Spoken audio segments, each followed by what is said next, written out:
to the RootsCast, the official podcast of Roots Young Adult Ministry. In this episode, the rest of the core team and I talked about Ash Wednesday and Lent, with a little bit of background info, our own past experiences, some thoughts on how the world sees this time of year, and of course, our Lenten promises for this year.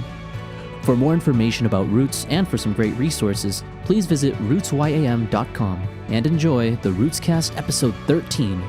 Gotta go fast!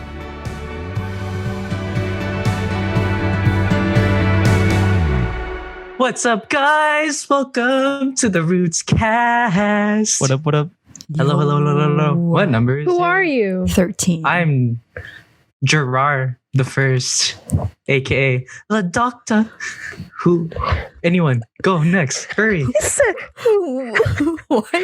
The first? I got so confused. I'm Joe. Gigo. G. Ground Inspector. Either one. Ground Inspector. Okay. Nice. Ground inspector for log. Next one. I am Noé, otherwise known as the Professor or Prof. Professor Short. Long. Yep. Yeah. Dude, we'll never live that down. Hello. Last but not least. Yes. The Who are you? accent. I'm Delane. Yeah. I'm Coach D. Okay. What did we say I was the other day, Jerome? Coach D. Oh, wait, what did we say? Empathy code. Yeah. And there you go. That's And what that's you're listening to. The core team. Sick. Yeah. What are we talking about today, guys? Oh, good question, Terrell. We're talking about Ash Wednesday and Lent. Let's go. In preparation for, what is it? Ash Wednesday. Toy. And Lent. And Lent. Which comes after Ash Wednesday. Ash Wednesday. You don't say. Dog.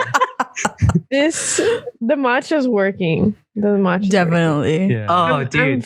Thank you Yeah. for giving me the energy. Dude, my coffee's kicking in too. Toy. You It's know? like a hiya me, you know? Yeah, dude. I feel that. Dude. All right. So to start us off today, talking about Ash Wednesday, Guy, would you like to tell us some sick facts about what the heck Ash Wednesday even is, or maybe some things we didn't know? Go ahead. Oh, yeah, of course. So, the first one that I really liked when I was like researching this, I'm just going to read it instead of summarizing it.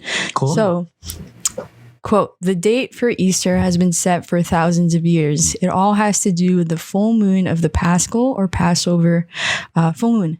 Easter will fall between March 22 or April 25. There are mathematical formulas you can use to determine when Easter will fall in any year.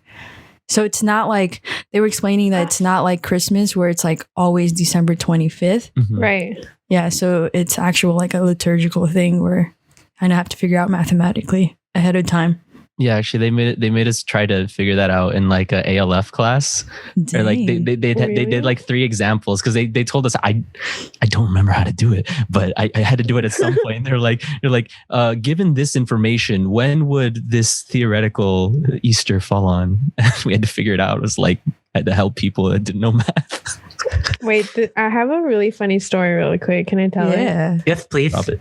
So the other day, Noe and I were we were together, we were recording, and I was really impressed with myself because I was on TikTok and I learned how to take percentages in an easier way than I have before. And I was sharing with the people around us, and I even got a napkin and I was showing them because one of the girls were like, "Oh my gosh, show me!" And I was like, "Of course." Wait, And so I was like writing it out. And then freaking Noe was just like, well, that wouldn't work when you have like, what if it's like out of 50, not like 300, not like 7% of what's 7% of 300? Like, what if you don't have whole hundreds? And I was like, why you gotta, I know I don't know math.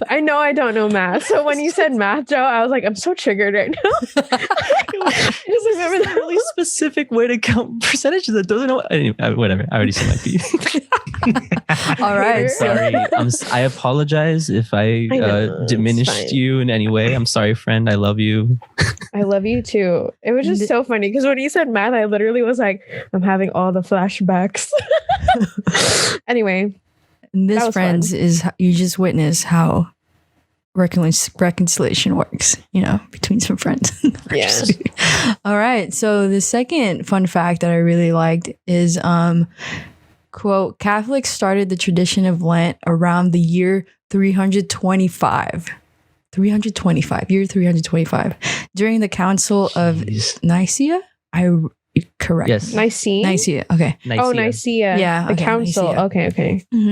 But it has spread through other Christian denominations. So Western Orthodox churches, Lutherans. So it's not just exclusive to Catholicism. So that was really cool.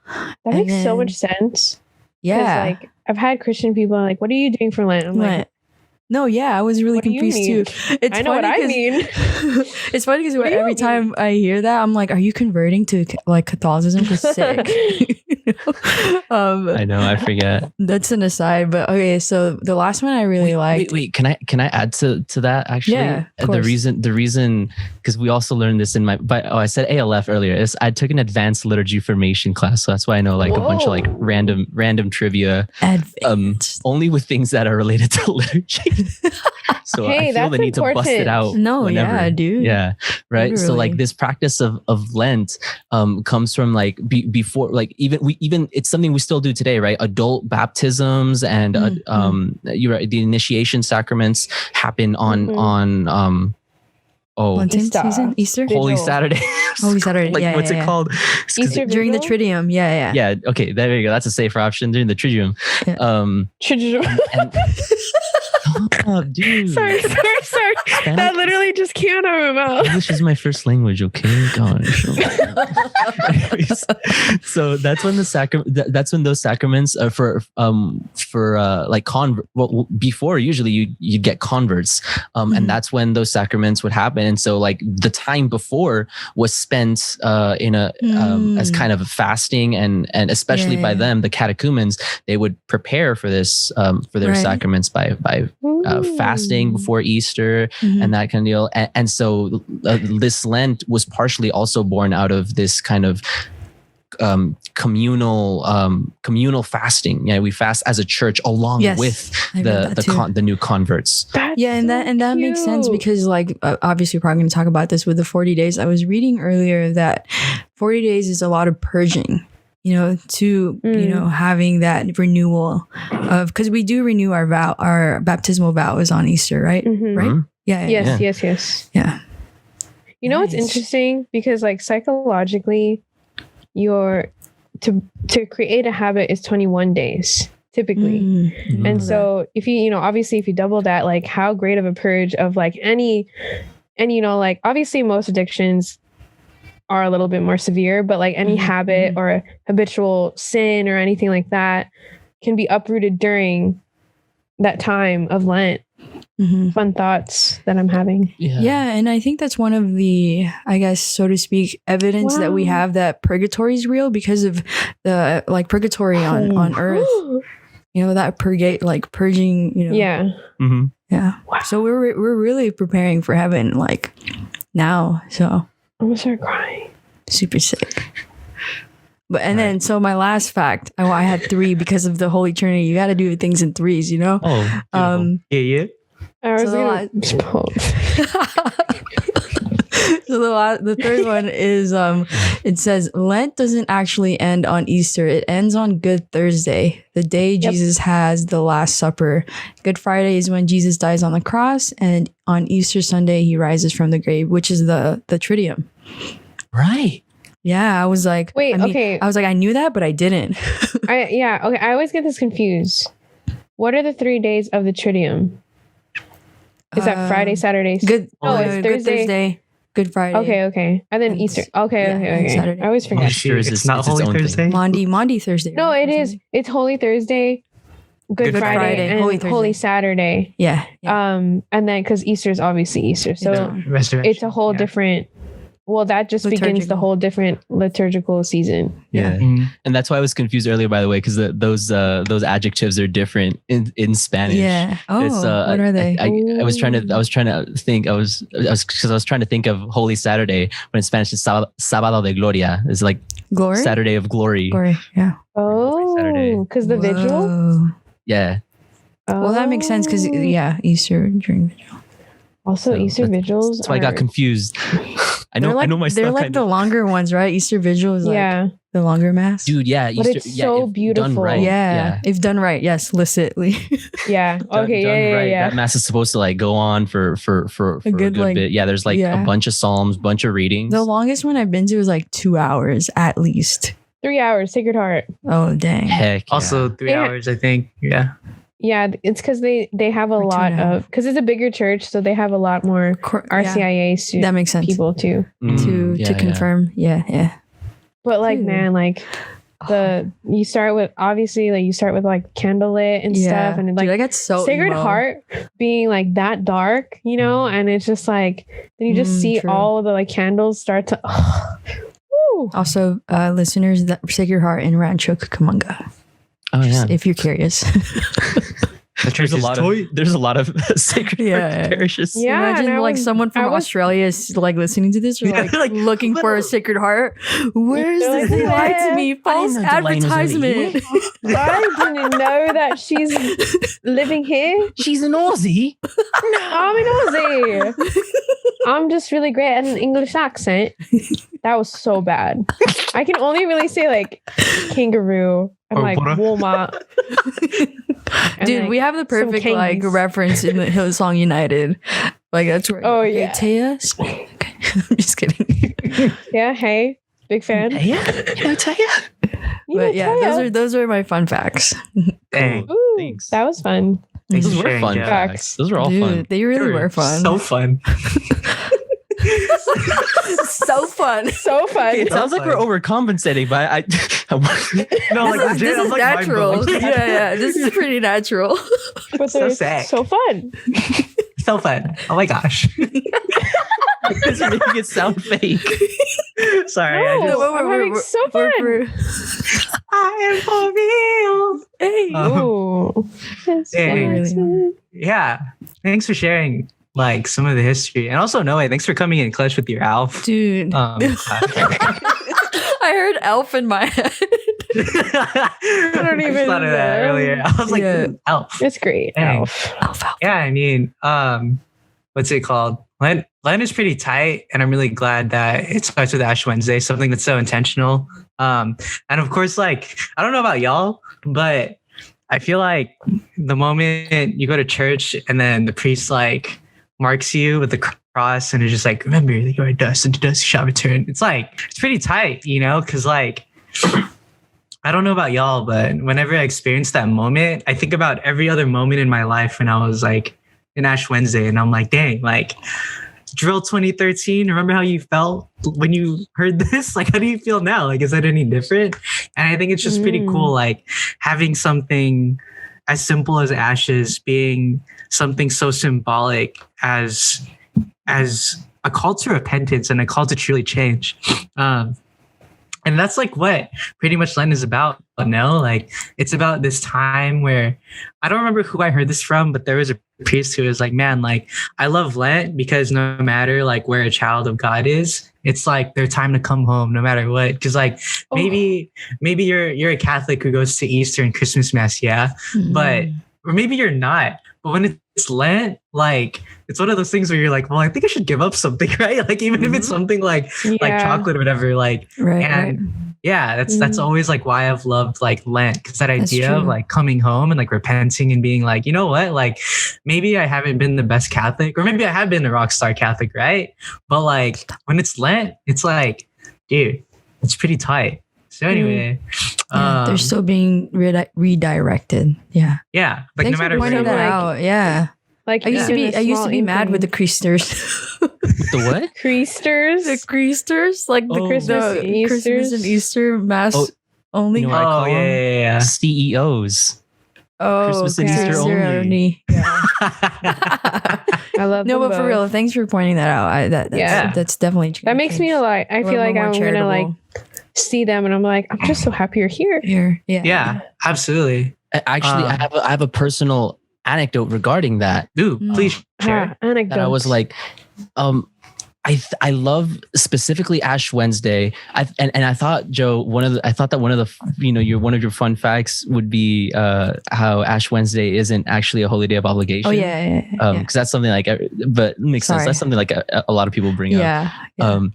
It always felt like one to me, not only because of all the all the other white CEOs all around us. I don't know. It isn't. Yeah. It certainly feels like one. It's treated like one for a lot of people. And even like when I was in high school, when I was in a really weird place with my faith, where I was like kind of like trying to reject it and at the same time not. Rejecting what? Ash Wednesday? The faith. No, rejecting like faith. My faith. Yeah. Like I was in a weird spot.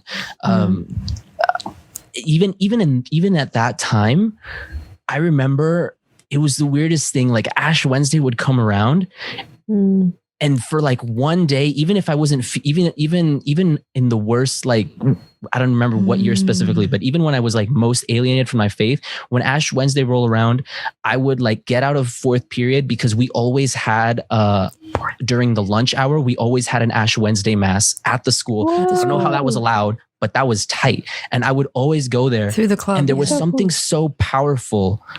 It felt so powerful to walk around school with a symbol on my face. And I think that might have something to do with it. It's just like this outward expression of your faith. Like even it feels so powerful for me now, especially when I look back on it and I go like, even when I was furthest from my faith, I still wanted to go and be and feel like I was there, part of that community and part of that bigger thing and example kind of have this symbol on me. Oh, like that belonging. Yeah. Oh yeah. I feel that. Got me like really emo right now. Dude, no. That makes me so happy for you. Yeah, dude. The way that you talked right there was just straight, like you were glowing out of your heart. Yeah, dog. Oh, cool. Because I feel you had the Holy Spirit glow. Yeah, no, probably that's why. Holy Spirit, you're making me a little warm right now. I don't need my heater anymore. Yeah, I mean, he does that anyway. Tongues of fire. Tongues of fire. Dude. No, I really love that. Yeah, for real. Thanks for sharing that, Noe. You like reminded me of a story that like I forgot. So I love how your story was like super wholesome and stuff, because I feel like mine is kind of like not as wholesome, but like the same like thing.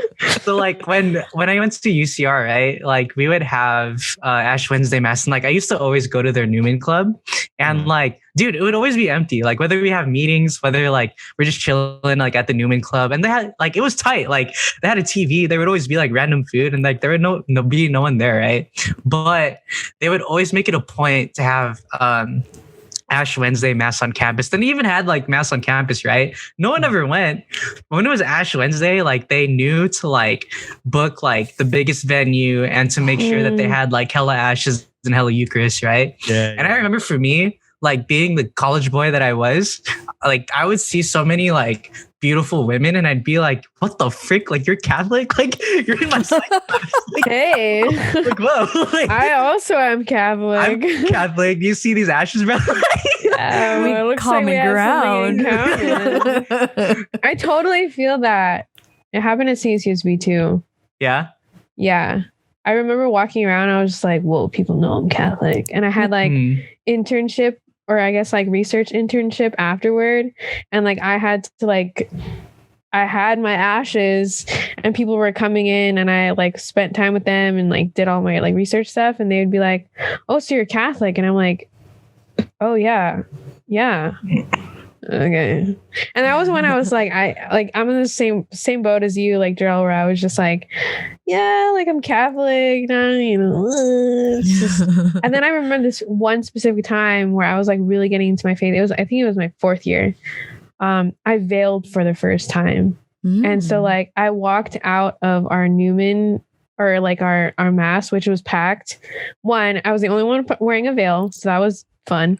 2, like just that like prayer. I mean, like obviously guys, you don't get to like experience that, but like Joe, I hope you know like what I'm feeling, like what I'm saying, like just that like just like that putting on your veil and saying that prayer of just like submitting to God. Like I remember because like I did my research right like before that, I was like, if I'm gonna veil, during Lent. Like I need to know what veiling means. And so when I was saying that prayer as I like walked in like for Mass, for Ash Wednesday Mass, I was like, I feel like, whoa, like tingly, because like, and then I received the ashes and I was like, whoa, this is like a whole new Lent. Dang. Wow. Man, I gotta say, like, as a man, like, I'm semi-jealous that women can wear veils, because I feel like it's like a physical sign of like a declaration of being like, hey, like my love, like I'm home, you know? And like, of course, it's like men could like wear suits and stuff, but we don't have a veil. There's What's no it called? like singular object with that specific purpose of like a sign of submission. Yeah. But you know, it's okay.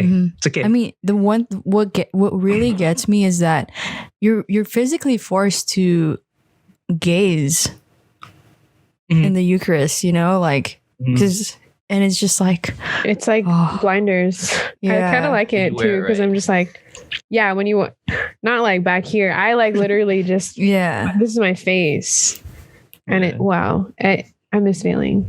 Yeah, I'll be veiled tomorrow. Cause like Sick. I always forget to. I don't want to. Oh, beautiful. Dang. So good. Lent. Ash Wednesday. I'm Ash excited. Wednesday. Yeah, me too, man. I actually am really curious. Sorry, Jarrell. Like, why do you guys think that like those CEOs would always do Lent or like really participate in the best that they can, at least? I think like, how do I explain it? Like, so Noe's was like the belonging. So I was wondering if there was. I hope that this thought like kind of connects to the question you just asked, because I was gonna talk about how like I really like your story, Dylan, because people in your internship knew you're Catholic because of your ashes, and I don't know. I think that there's something deeper along with belonging, where like people just have like this innate desire to like be like, oh shoot, like this is important, like I should probably participate, you know? I wish I could verbalize what the heck it is. I wish I knew that answer, but really like I don't. I just think that like there are some things that God places on your heart or moves on your heart, and when Lent comes around, it's just like you can't help but not notice God a little more, you know? Oof. Yeah. And I think going off of that, what I was thinking is that it's so like embedded in our faith, but it's also like society notices it, because why else would McDonald's have like fish fillets on Fridays, you know? And there's discounts on Fridays during Lent everywhere. Yeah. With any type of fish food. Yeah. They're like, and it's not them Catholics. Yeah, it's not coincidence where it's like, every, you know, February, March, just like they know people are gonna fast on Fridays, or their freaking McDoubles are not gonna go out. Yeah. You know what I also think it is? We all have been born and created by God, no matter how other people perceive themselves. Yeah. So that design of their heart always kind of like God is unceasingly drawing himself toward them and drawing them towards him. And so you can just see the pursuit of God in, you know, like innately. Look at all of us. We're all in college and we're in high school and we're like, could be doing better things. But here I am showing up to get showing up, but not only showing up, but to brave that, you know, like those ashes in a world that, you know, like obviously does not like Catholics. You know, that says something, about even the most like denying Catholic, you know, baptized Catholic there, that they still go, you know. I just think that's so beautiful. Like when you mentioned it, I was like, wait, that like kind of makes me emo, because like I propose a new term, CEAWOs. Whoa. Gotta add the Ash Wednesday. Ash Wednesday. Oh, okay, yeah. CEO. Yows. Man. Hey, are you Kayao? just kidding. Yo, girl, you a Kiao or what? Are you a disciple? Yo, girl, me too. Hey girl, it's like that Ryan Gosling meme of like, hey girl. Oh yeah. Oh no, that reminds me of my talk. Hey girl. When you and Joe were talking, Delane, I was thinking about like, because earlier Joe, you posed the question of like, why is it easier for like now it's a Kiao, but I mean like earlier it was Kiao, right? Like, why is it easier to miss like Christmas and Easter? And I was thinking like, in some ways, the secular world has found a way to like commercialize those holidays in a sense of like, for the secular world, when you think of Christmas, you think of gifts and Santa, but unless you're Catholic, right? Or unless you're like part of another religion, like Hanukkah and stuff like that. I mean, and then even with like Easter, like it's like Easter bunny and chocolate and sweets and stuff. Sure. And it's like, I think that what's really weird is that doesn't make any sense, but like how would you commercialize Lent, a place of like almsgiving, fasting, and Thanksgiving, right? Like it's really hard to, and it makes me upset that like they found, like secular world found a way to like in a way like reorient what Easter and Christmas really mean. Yeah. But like I think that's like part of why Lent is so beautiful. Like when you put on those ashes, you're declaring to the world, I'm a son or daughter of God and I want to make a change, right? Like you can't really, it's just straight up like you can't really commercialize that. Like how would you know? And I think that like, I don't know, that's like a possible one. I could be just super off, but like I don't know. That's what I was thinking about. No, and I think that's valid. I think that's very true. Yeah, it's like that's about as like intentionally faithful as you can be. And yeah, it's I think that's a really important point, that as it is kind of immune from that commercialization. Jarrell, do you know about like, this might be a little bit of a tangent, but do you know about Christmas in Japan? I don't know. Okay, so like Japan is like a very non-Christian country. They're just, that's not a thing for them. There's Christians there obviously, but there are very few, and even less Catholics, of course. But Christmas is actually really huge over there. But obviously, it has nothing to do with Christ. It's like this purely commercial. Like even you think it's commercial here, like it's even more so over there. And Japan is a culture where like gift giving is such a big thing. Like you do that all the time. You give your boss gifts all the time. It's like culturally expected to constantly be giving, to constantly be like giving gifts and stuff. And so like the commercialization aspect is like a huge thing. And so in a world which I fear like runs against that so much, I almost want to say you hit it right on the head.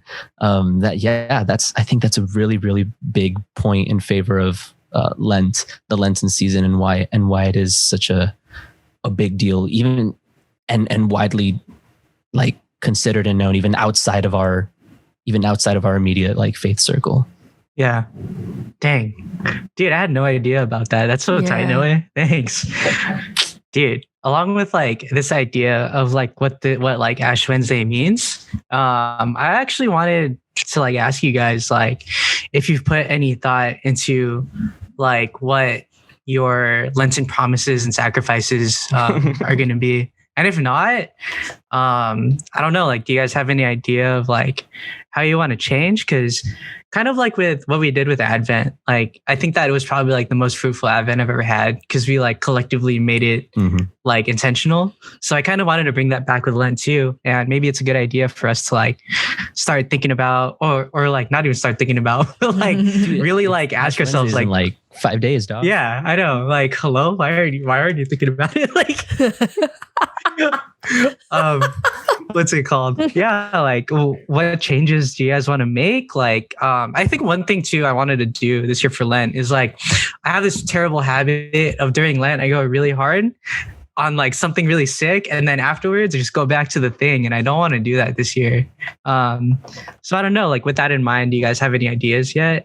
I thought about it a little bit, so I have like half the answer. I'm still thinking about it in these next 5 days, but yeah. I mean, I have like one thing. I haven't really like solidified everything, Mhm. but if I were to choose one thing, I think I have an idea. Unless someone else wants to go. Go Unless for it. Go ahead, okay, dude. Yeah. okay, process, guys, process.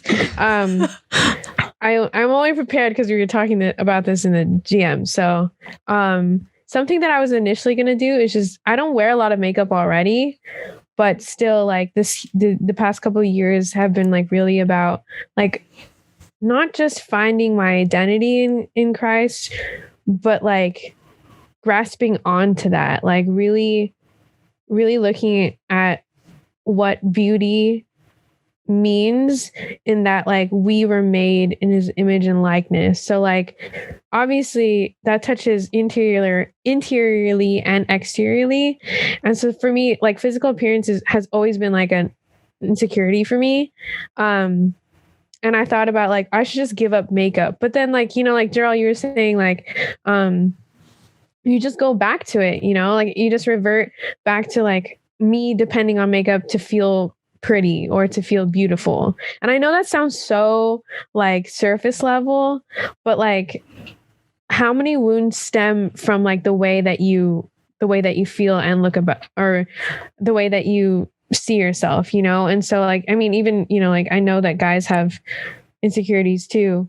And so, yeah, like instead of giving up makeup, I want to write a prayer for myself to specifically pray when I'm putting on makeup. So I know that one, I'm inviting God into me feeling beautiful and doing what I can to feel beautiful in that way. And so it's not like after Lent, I just go back to wearing makeup and feeling crappy, like, or just feeling like, oh, like I still need makeup to feel this way. And like another thing is that I want to this sounds weird because I mean, I already do it, but I want to talk to myself on the days that I feel like I look gross and look at myself and say like, listen, kid, this is me talking to myself in the mirror.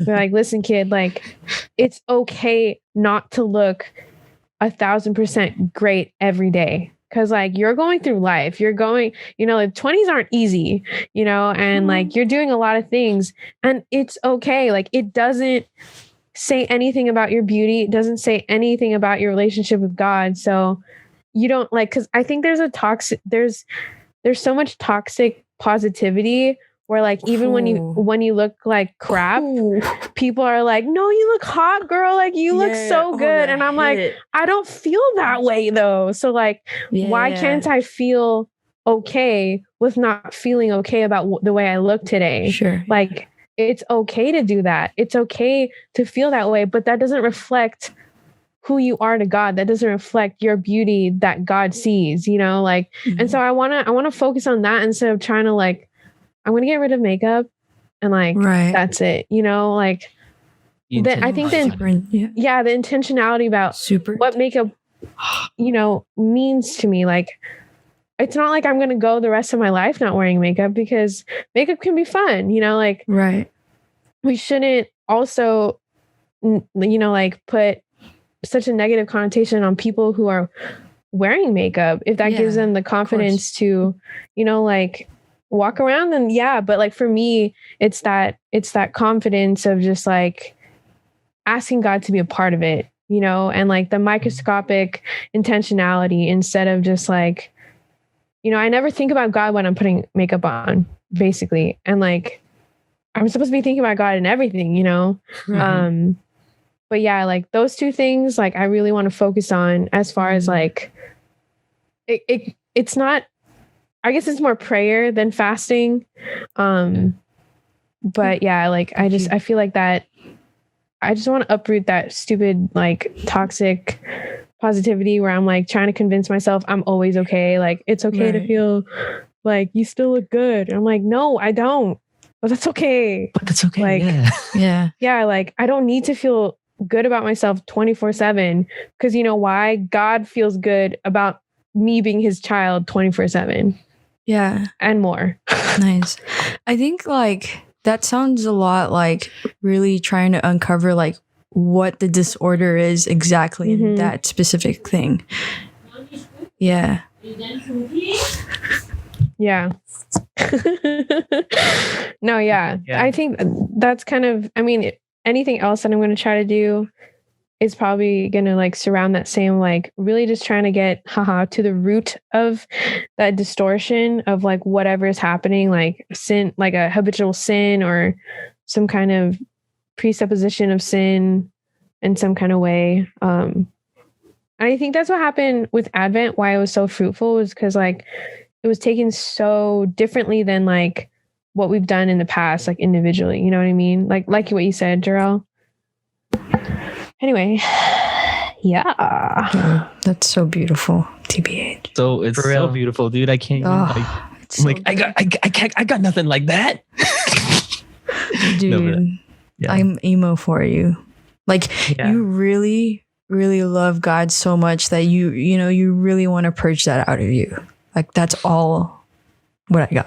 Like at the Dude, very come and root of it. behold the whole thing about Oh, beauty, yeah. like the song by Maverick City, like the whole thing about beauty wrecked me so hard today. I was like, I really do want to see the beauty of God. And if I don't start with myself, then how can I ever picture, you know, God's beauty? How can I ever? Yeah. Because it's so magnificent. If I don't see it with something I know, which is myself, Like then how am I going to tangibly see it anywhere right else? before- You know? Yeah. Yeah, and it really dates back to the original sin because of that distortion of like who God really is. You know, that's something that's embedded in us, but it doesn't mean it's impossible for us to, you know, Right. like allow God to essentially like clear the fog up. Hmm. Yeah. Beautiful. Seeing your own beauty feels like a foretaste of heaven and the beatific vision. Right. Like, and beauty, not, you know, like I feel like we like Yeah. always stamp like beauty as like The societal women thing, you know, yeah, like yeah, exactly. no, but beauty of like who, like Jarrell, Noe, like you guys are created with beauty, like as much as Joe and I have been, and so I could feel like if we like really dive into that and we try to like really hold that in our hearts, Mhm. then like we're getting that like little sweet taste of what the beatific vision will feel and look like and taste like and like. I'm so excited for Lent. Wow. Same. Man, honestly, like when you were explaining like what your Lenten prayer looks like, I was so moved just because I was like, dude, like I think you're hitting all of like the quote unquote checklist for like what a good Lenten prayer looks like. But I think more importantly, it's like, it's so centered on God. I think that's what I'm most in awe about, you know, and it's so personal. It's so intentional. And it's just like, yo, God, this is the thing like I'm struggling with, and I'm inviting you into it in a practical way, intentionally for like these 40 days, you know? Yeah, And that's I don't even pretty think dope. I'm gonna stop at 40 days. I think this Yeah, is Right. Exactly. Yes. That's the best Yeah. part. No, yeah, that's what Yeah. Lent's supposed to be. You Yeah. like know? it's a It's part of the practical checklist. thing. Right. You know, like it's not, and I think that's what I'm trying to focus on. Something that I can carry on outside that's not like, whoa, like that was kind of just like unnecessary, you know? Like obviously there's like those certain things like you really need to cut that out of your life. But like Mhm. telling someone to like cut makeup off, it's just like, I don't know what the equivalent for guys would be. Sorry, men. But I've literally been trying to think of something this entire time. Like, I don't know. I mean, the authenticity of the humility is really what's captivating, Mhm. you know? Yeah. Man. Beautiful. Dang. Did anyone else think of one? No, dude. Did you think of I one yet, was so Joe? wrecked by delay. Yeah, I was like, kind "All right, of. everybody, that's the show. like- If you're not ready to like unpack it, I think I have some ideas if you still need time. But if you want to talk about it, you can talk about it too. I think I can talk about it. It Okay. was I think I've been praying about it since last week, and I haven't really like fully was able to kind of get that like clarity from God, like what I needed to essentially purge out of me. But right before this recording, I my one of my favorite priests, who's an OP, shout out the Dominicans. His name is Christopher Petrasco. He's from Canada, but yeah. Anyway, so he's doing a series on the 7 deadly sins, and he was saying that like each sin is embedded with pride, right? And so he was referring to Dante's like poetry or something. I forgot which one. Dante's Inferno. I think, yeah. And he was saying that like there, you know, those Sorry, that got people me really excited. You're good. There's like I haven't read it, but there's people that like walk or they do like a pilgrimage Like a towards pilgrimage? yeah. And they're seen as or they're depicted. They're described as like carrying this huge boulder on their backs. And so each deadly sin like is essentially doing that. And one of the things that the reason is that with that big like boulder on their back and them like traveling, what's physically happening is that they're so close to the ground because one of the, I guess like the things that really helps us humans get really close to God and invest in divine intimacy is that because humility means like being grounded. And so because of that, like you're carrying it on your back, like you're physically in like in the art, their nose was basically touching the ground. And so Whoa. I was like, whoa, like, so what is my boulder? Right. And so one of the things that I'm going to start praying about is like, I'm going to go to like discern through like the 7 deadly sins and really, and discern like what is like, I guess like what I'm struggling the most with, you know? And so because he was also explaining, Father Christopher, that like there's a reason why that the church had categorized what the sins are, and it's not just like sin. And he was saying like it's really it's analogous to doctors like giving us diagnoses so that we know exactly what like needs healing in our lives. And so yeah, I was like, this is really interesting. And I knew that like pride is like the father of all. What is it? No, not the father of lies, but what is it? The root of all lies. Yeah, or like something like that. And but when he mentioned root of all sins. Yeah, exactly. And like the gateway, right? And so he was saying that like each sin is really, there's always pride in each one. Like it's not, you know, no sin is like separate from or removed from the sin of pride. And so I was like, it's really good to know, especially during the Lenten season, because you know, our sacrifices or our promises, they're not empty. One of the things that I'm really trying to wrap my mind around and really embrace in this divine intimacy with God is that this infused grace exists in everybody, right? And so just because like we're really invested, like us specifically, we're invested in our faith, it doesn't mean that like it doesn't mean it's impossible for someone else who's really far, or when we say, you know, or like asleep, like in their faith, you know. And so I think by knowing that virtue of infused grace, it makes it a lot more intentional for me to see other people through Lent, because I often have a hard time during Lent of just only thinking about myself, because I'm so focused on keeping my promises. And so the almsgiving part and the charitable part really escapes me, you know. And so I think focusing on the 7 deadly sins and with the knowledge and the wisdom that like everyone has this infused grace in them, removes like that's something that will help me really be merciful towards others during a season where like if we're purging something that we're used to, like our moods are going to change, you know. And so because we're sacrificing, because we're telling God like I love you so much that I'm willing to really, really detach from this thing that, you know, kind of intoxicates me in certain situations. And so And I think really remembering the the dusting and that we all have that infused grace is going to help me be more charitable. And I think that's what's going to sustain me like beyond Lent or like all of us. That's important too. Mm-hmm. Shoot. Dang.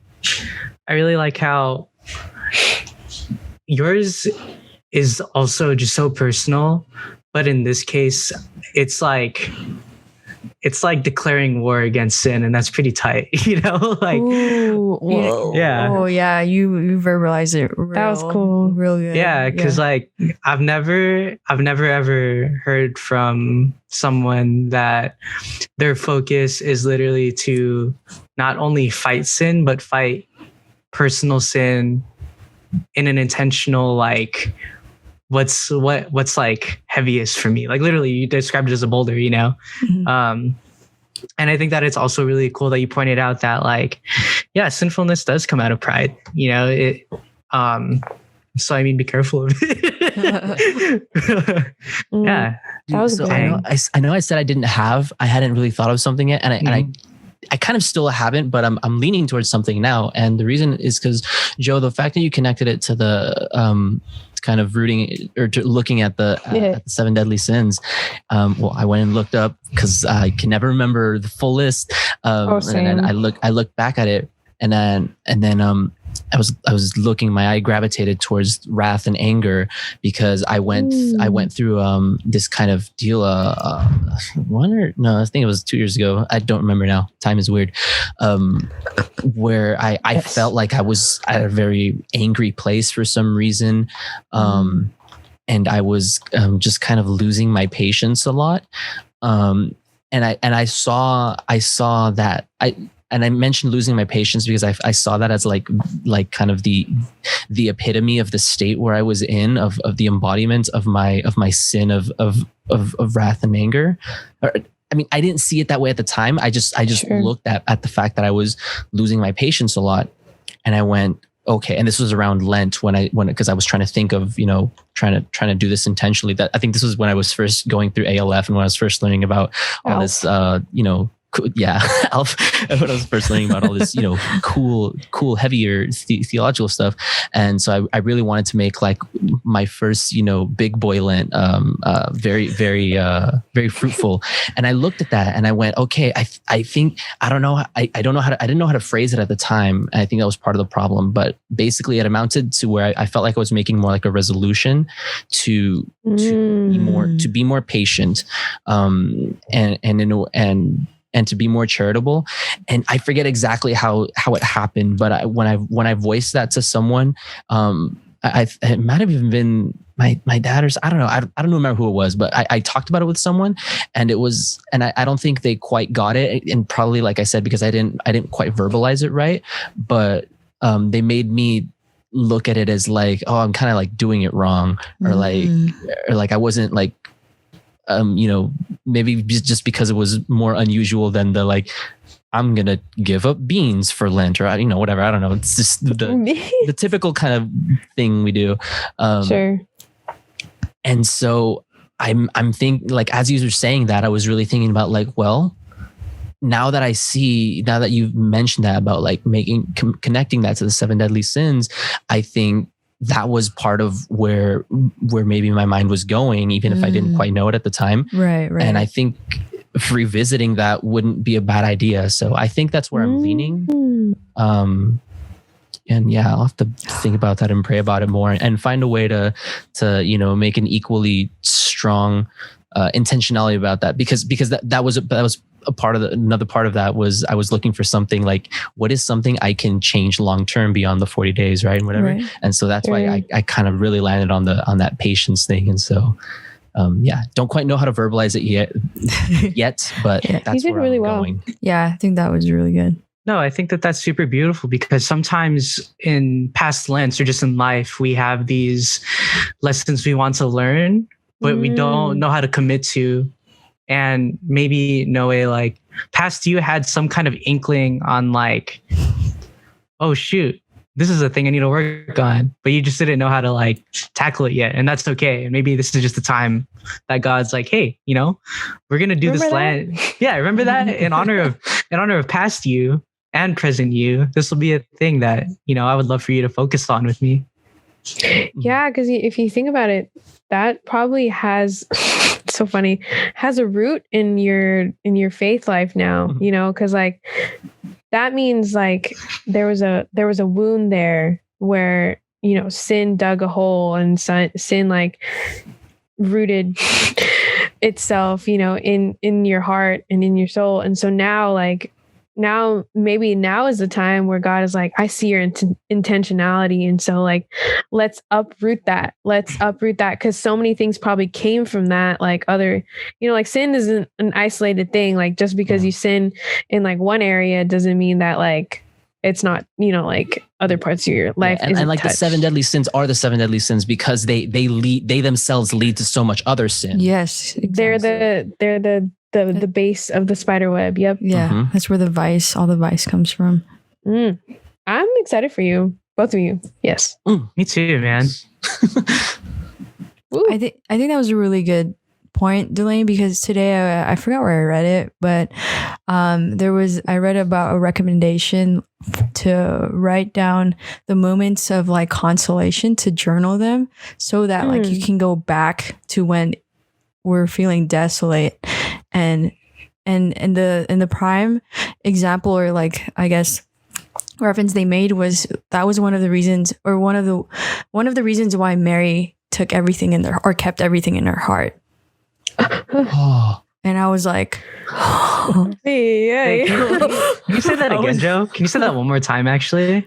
Yeah. So one of the reasons why Mary, let me backtrack a little bit. So the advice was to journal every single consolation, so that when we're feeling desolate, we can go back to that, to essentially like our past self, like you said, we'll be the ones pulling ourselves in a way with the grace of God. And so that was one of the reasons why Mary kept things in her heart. It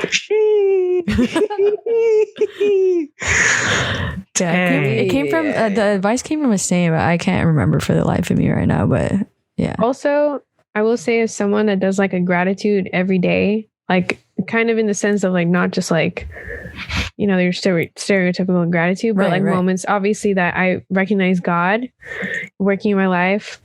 It's helped me look, because I do it like I make a list of like all the days of the month in the beginning of the month, and then I always go back every day and just like write like where God has given me a little something. And looking back, and I'm like, oh yeah, I remember that. That was a really good feeling. Yeah. I maybe like, the core knows today was a little tough for me. Right. And maybe I can go back to that right now and just like, okay, I've had good days this month, and I've had a lot of blessings this month, and I can hold on to that, not to dilute my bad day today, where you're going through, but just to give me a little bit of like, whoo, like God. And I think, I'm sorry. I think the prime example, just to connect it more to Lent, is that during the 40 days Jesus experienced in the desert, like he always reminded himself and saying about who God is and his promises. Bruh. Oh, the fire, brothers. You just wrecked yourself. I just saw that. You better wreck yourself before you wreck yourself, bro. Dog. Oh, man. But yeah. That was... Dang. Dude, this episode... Oh, fire. Emo. I'm like extra moved. What the heck? Thank God Lent is only in 5 days, huh? Thank goodness. What about you, Doc? Yeah. Thanks for asking. I've been praying on this all day. And so I guess I should preface this by saying like, for some reason, like I was thinking about Exodus all day today, because I did Exodus 90, like 2 years ago I did the full thing and failed, and then last year I attempted doing just like an Exodus 40 and failed. What's it called?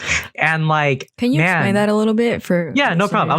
Yeah. So Exodus 90 is like this fraternal.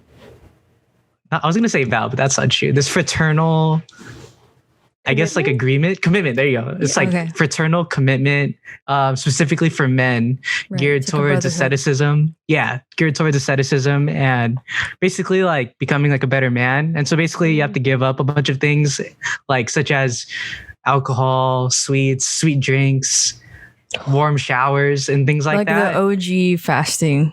Yeah. And you do it as a part of it too, right? Yeah. And you basically commit to it for like 90 days. And I think that it's included with like a holy hour every day and exercise. My friend was doing it. He called it P90 Exodus.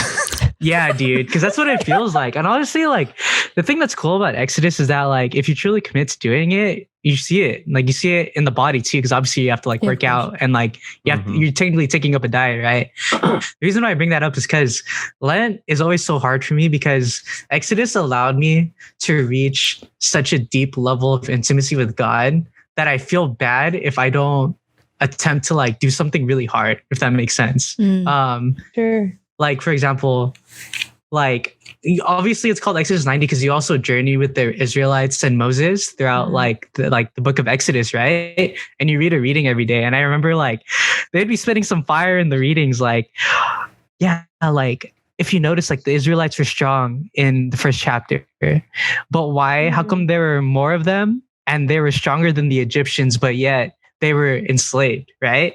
And I was just like, and then it continued to say, isn't that like the Catholic men of today? They're so strong and so plentiful, yet they're enslaved by like society and stuff. And I was just like, geez, man, like, you know, so it's like, yeah, you feel like super guilty for not like doing Exodus ever again, you know?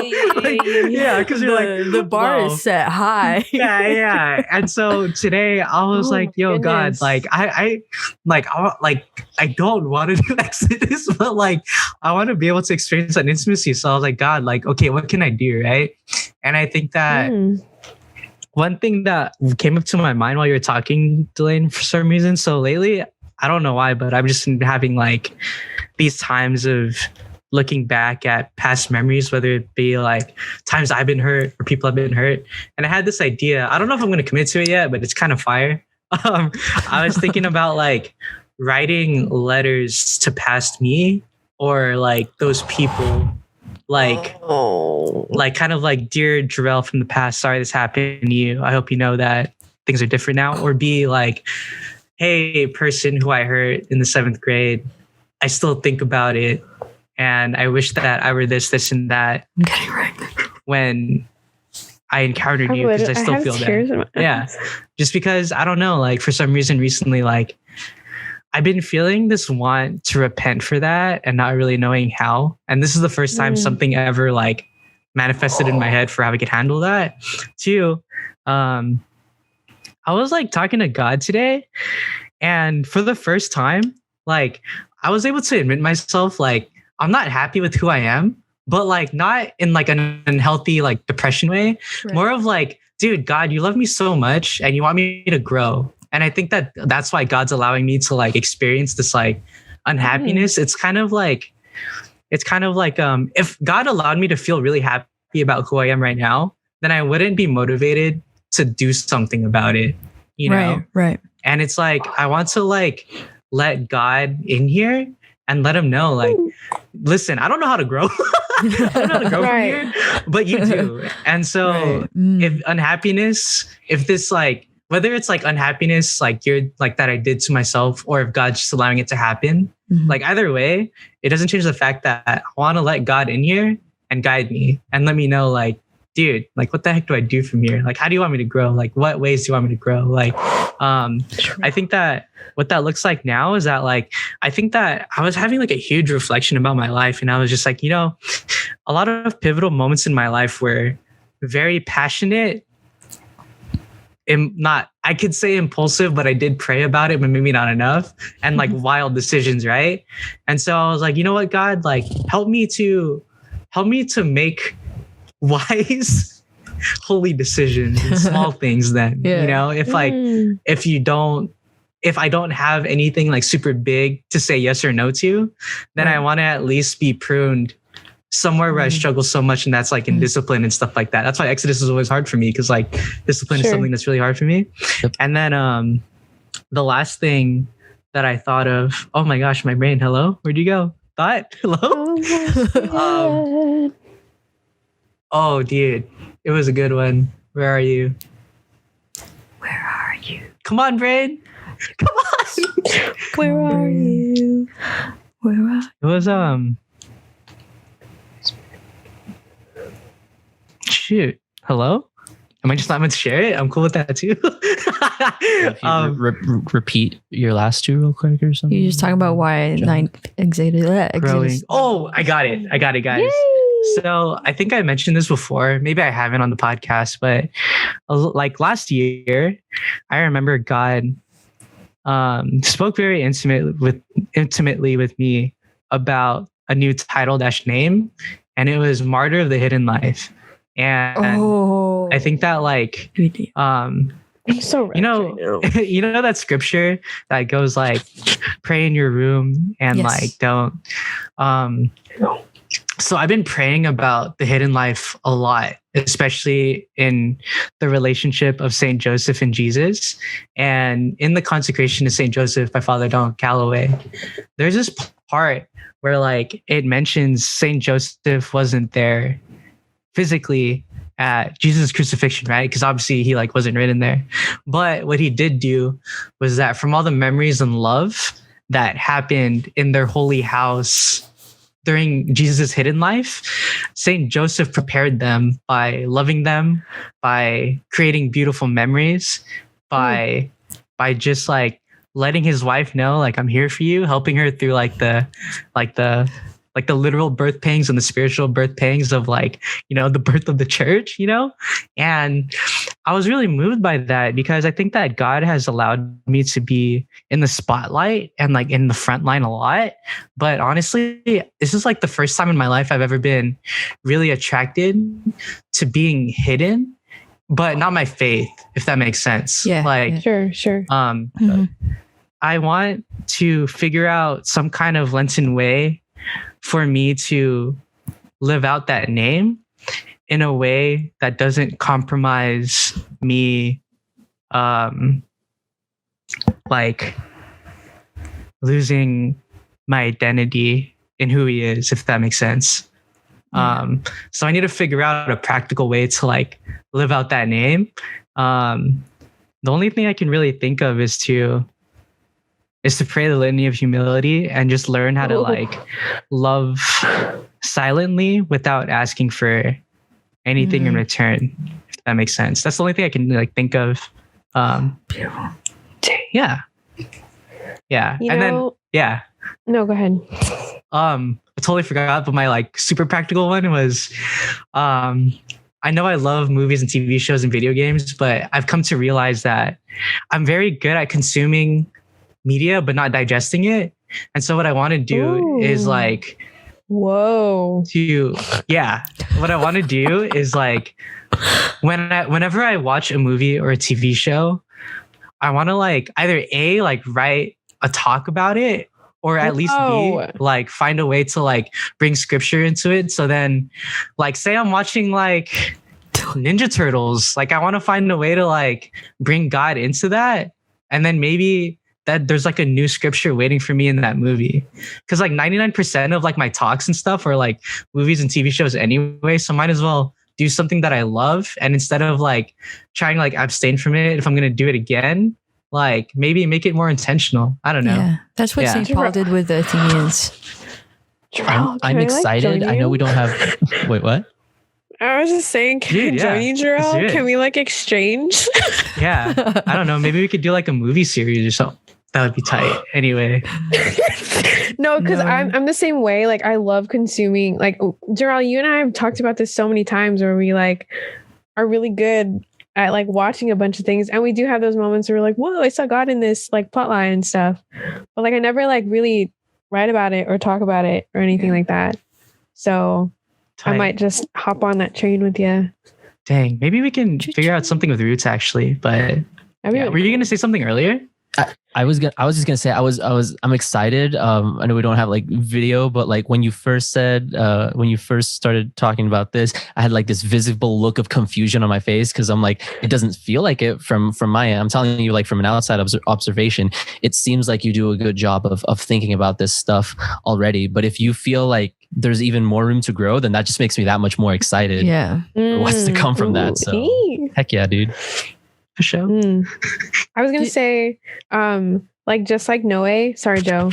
No. I noticed. Yeah, you first. But like, just like Noe, I feel like the letters part, when you were talking about letters, I think Father Josh Johnson talks about like the power of prayer and how when we place prayer into God's hands, he takes it out of time with him. And so you can literally pray for your past self and it'll directly affect you now. And like even those people that, you know, were around you back then, but maybe not right now.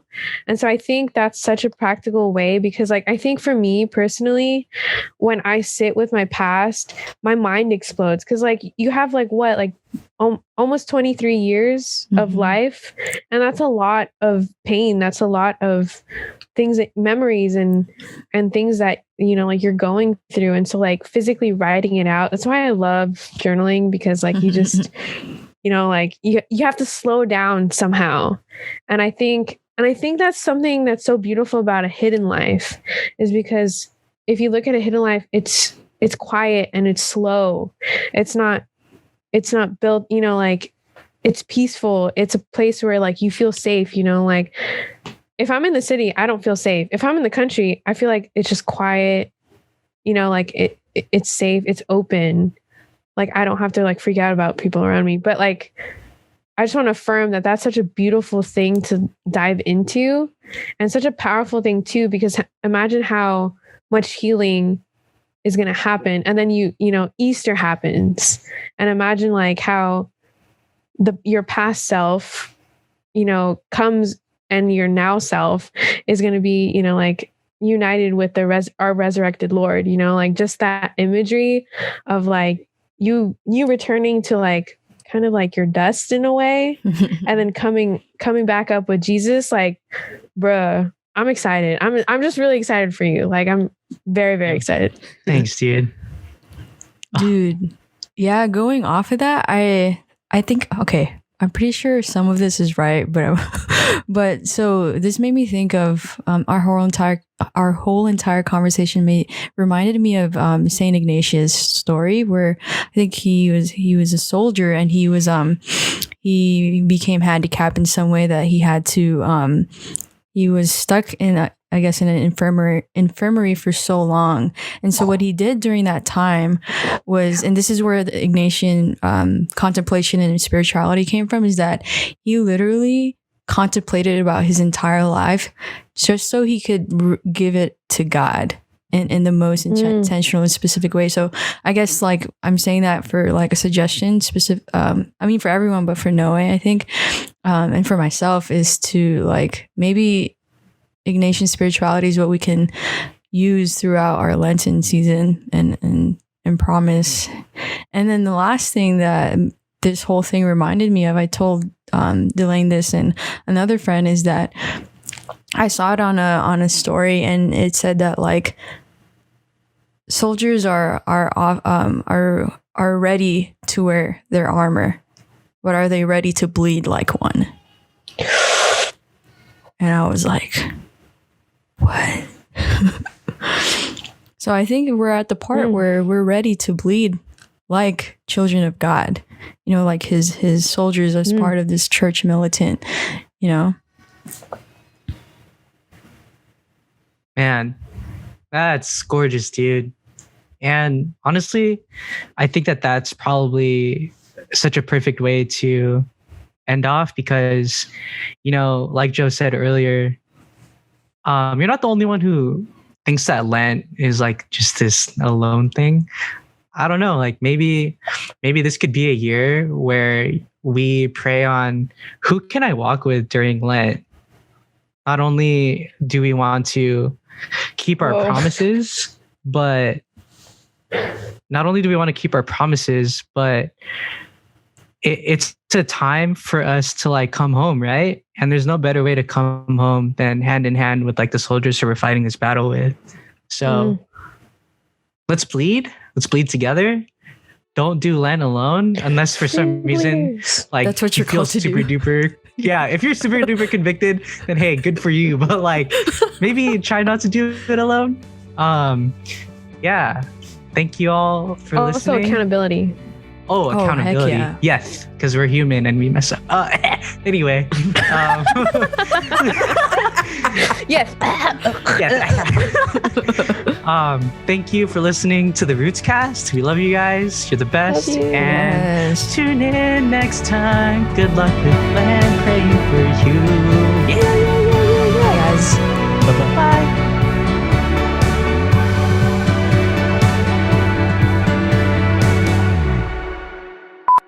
Is this better? Um, Yo, what's good? What's good? How's this? I can distance? also hold It's it. beautiful. Yeah. What about mine? Like you? Whoa. Ooh, I that's the third time he did that. What? No, because the first one was during the first episode. Gold know. like you. That's what Jarrell said. Oh. Las I emocionales. thought you were talking about your nature as a person. Oh, of course. How about your And nurture as a person? My nurture.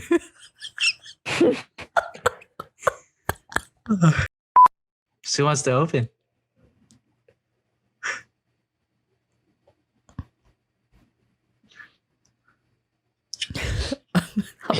Oh. I might be really emotional. Do it. I'm down. No.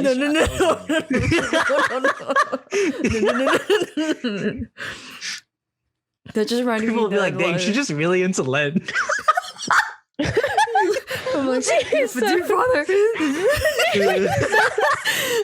Dad.